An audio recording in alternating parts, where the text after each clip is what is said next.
তোমরা এখন কি করবা বলো? আসসালামু আলাইকুম। ঈদের দিন মাশরুই বলো। হ্যাঁ,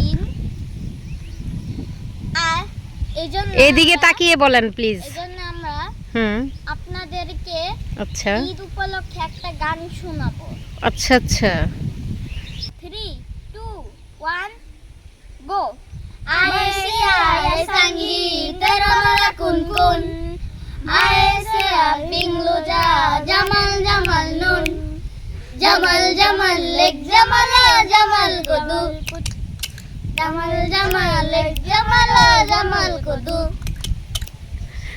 Go. Aye se